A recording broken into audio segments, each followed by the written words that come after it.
एक वक्त था जब हमारे देश में भारत भूमि पर ज्ञान स्तंभ के रूप में कुल 3 अध्ययन के केंद्र थे। तक्षशिला, विक्रमशिला और नालंदा।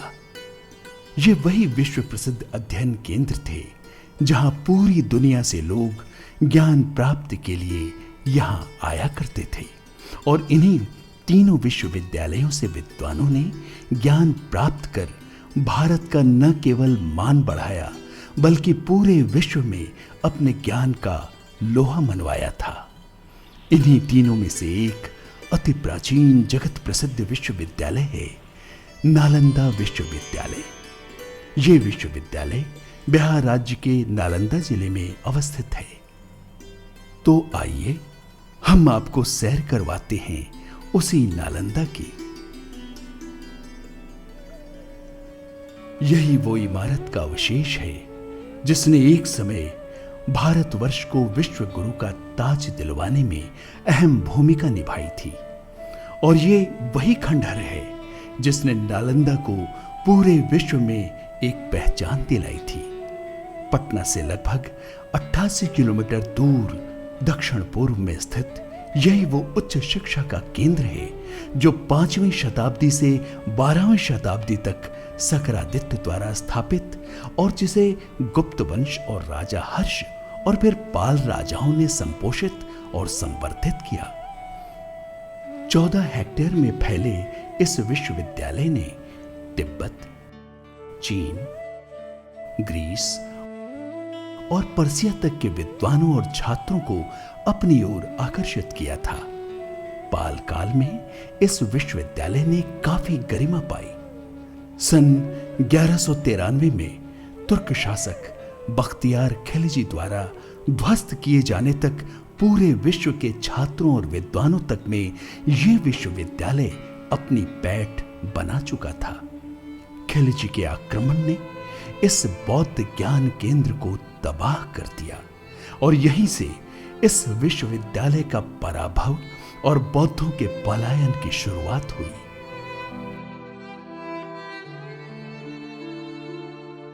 इस विश्वविद्यालय की विशालता का अंदाजा इसी से लगाया जा सकता है कि यहां 10,000 छात्र और 2,000 शिक्षक रहा करते थे।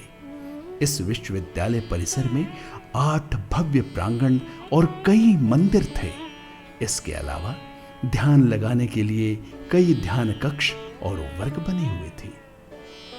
यहां 9 मंजिला विशाल पुस्तकालय भवन था जिसमें ज्ञान का अकूत भंडार भरा था। राजा हर्ष ने इसे संचालित करने के लिए 200 गांवों को दान में दे दिया था। इससे अर्जित आय द्वारा इसका संचालन होता था। सन 637 ईस्वी में चीन के विद्वान श्वेनजांग अध्ययन करने के लिए यहां आए। उस समय के नालंदा को उन्होंने काफी करीब से देखा था और वहां की व्यवस्था के बारे में लिखा था। इन्होंने यहां महायान दर्शन का विशेष अध्ययन किया और इन्होंने ही इस विश्वविद्यालय के बारे में काफी कुछ लिखा जिसके बारे में लोगों को जानकारी नहीं थी। उस वक्त नालंदा विश्वविद्यालय के कुलपति शीलभद्र थे। इनकी स्मृति में चीन के सहयोग से भारत सरकार द्वारा एक भव्य संग्रहालय श्वेनजांग संग्रहालय बनाया गया है जहां इनकी स्मृतियों को सहेज कर रखा गया है।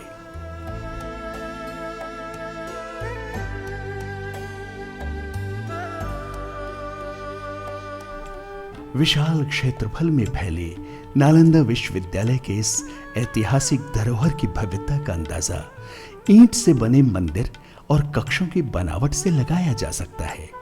20वीं शताब्दी में इसके खुदाई के बाद और भी कई महत्वपूर्ण जानकारियां उजागर हुई।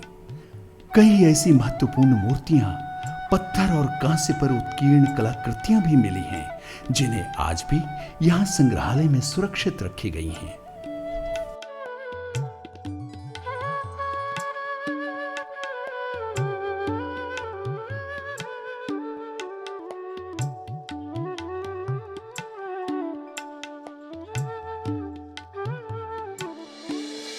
इस नालंदा विश्वविद्यालय से लगभग 15 किलोमीटर की दूरी पर राजगीर स्थित है, जो गर्म कुंड और अपनी खूबसूरत पहाड़ियों के कारण आज भी काफी मनोरम है। दरअसल राजगीर, जिसे राजगृह भी कहा जाता था, ये मगध सम्राट जरासंध की राजधानी थी। पहाड़ियों से घिरे होने के कारण जरासंध ने इसे अपनी राजधानी बनाया था। इन पहाड़ियों पर मौजूद ये चौड़ी दीवार इस मान्यता को पुख्ता करने के लिए काफी है। राजगीर की मनोरम छटा आज भी लोगों को कम आकर्षित नहीं करती है। गिद्धकूट पर्वत भी यही है। ये वही पर्वत है जहां भगवान बुद्ध ने अपने भक्तों को, अपने अनुयायियों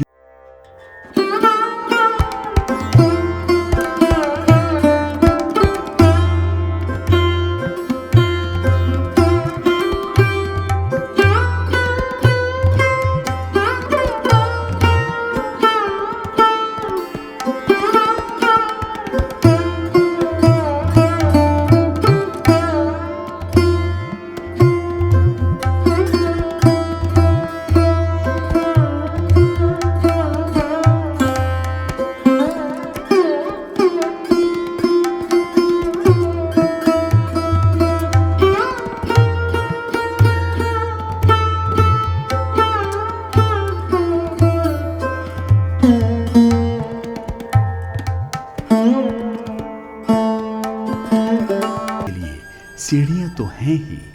फौजी गुरुजी द्वारा बनाया गया ये रज्जू मार्ग लोगों को काफी रोमांचित करता है। इसे अब बिहार सरकार द्वारा संचालित किया जाता है।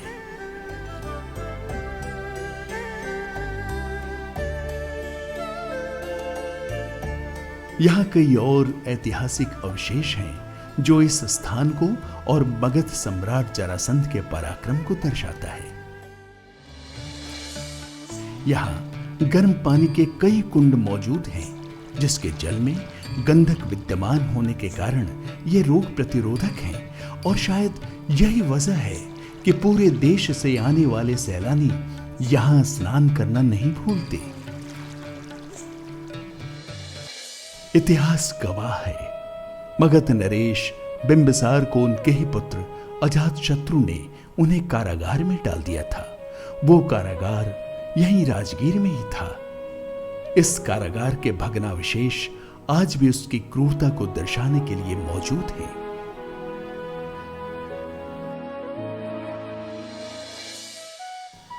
चारों ओर सुंदर और हरे भरे वृक्षों से घिरा ये वेणुवन है। इसे राजा बिंबिसार ने भगवान बुद्ध के लिए एक विहार बनवाया था। ये वेणुवन अति मनोहारी है। राजगीर में ही मनियार मठ और साथ में कई मंदिर भी मौजूद हैं।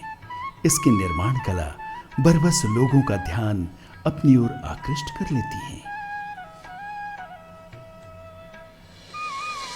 स्वर्ण भंडार, ये वो स्वर्ण भंडार है जिसके बारे में कहा जाता है कि इस पर अंकित लिपि को जो भी पढ़ लेगा, प्राचीन खजाना का ये द्वार खुल जाएगा। मगर अफसोस, इसे आज तक पढ़ा नहीं जा सका।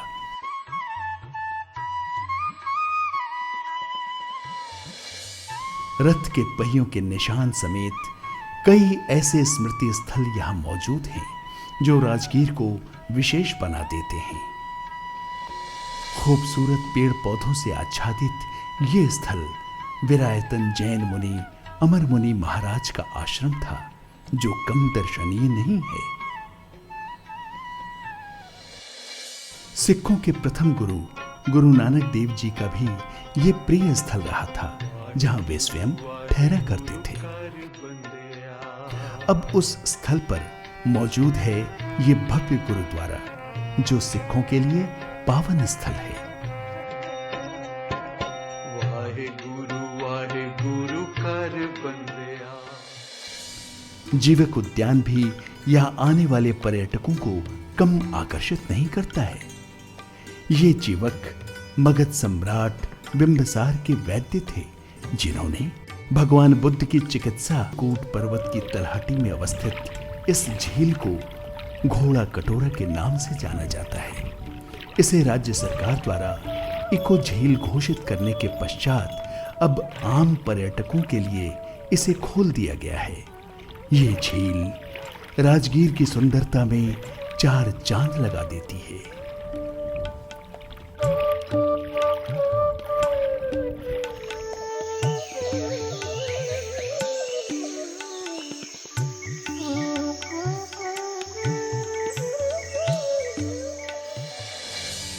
वर्तमान में राज्य सरकार द्वारा राजगीर में 33 मील की यात्रा के दौरान लोगों की निगाहें बरबस सड़क के किनारे बन रहे एक विशेष प्रकार की प्रसिद्ध स्वादिष्ट मिठाई पर जा टिकती हैं। जी हाँ, ये है खाजा और ये स्थान है सिलाव। इस प्रसिद्ध खाजा के कारण ही प्रदेश के दूसरे हिस्सों में भी बनाया जाने वाला खाजा सिलाव का खाजा के नाम से ही जाना जाता है।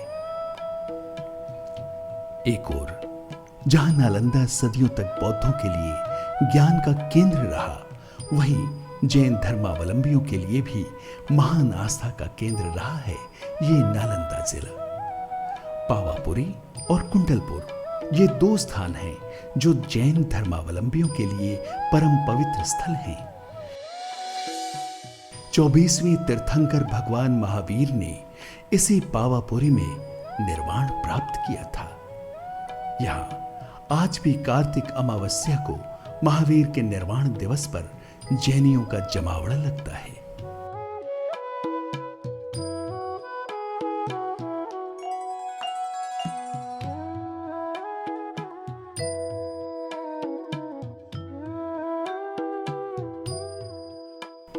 एक ओर पावापुरी तो वहीं दूसरी ओर कुंडलपुर भी कम महत्वपूर्ण नहीं है। जैन धर्मावलंबियों के लिए कुंडलपुर भी धार्मिक महत्ता को अपने में संजोए है। यहां श्वेतांबर मुनि गौतम स्वामी का मंदिर है। साथ ही और भी कई जैन मंदिर हैं जो अपनी भव्यता के कारण जैनियों के अलावा दूसरे लोगों को भी अपनी ओर आकर्षित करते हैं और श्रद्धालुगण यहां श्रद्धानत हुए बिना नहीं रहते।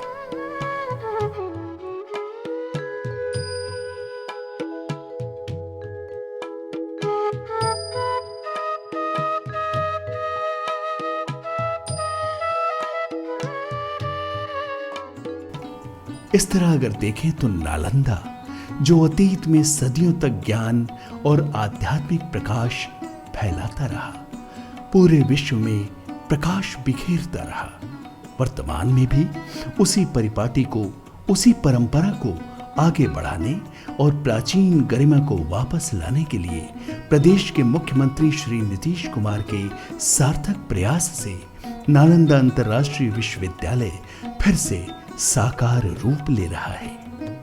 नालंदा विश्वविद्यालय को पुनर्जीवित कर उस ज्ञान स्तंभ को फिर से खड़ा कर पूरे विश्व में ज्ञान ज्योति फैलाने की महत्वाकांक्षी योजना को पूरी तरह से मूर्त रूप ले लेने के बाद निश्चित रूप से नालंदा अपने उस प्राचीन विरासत और मान्यता को प्राप्त करने में सक्षम होगा ही। ये बिहार और भारतवर्ष की पुरानी गरिमा को प्राप्त करने में भी सहायक सिद्ध होगा।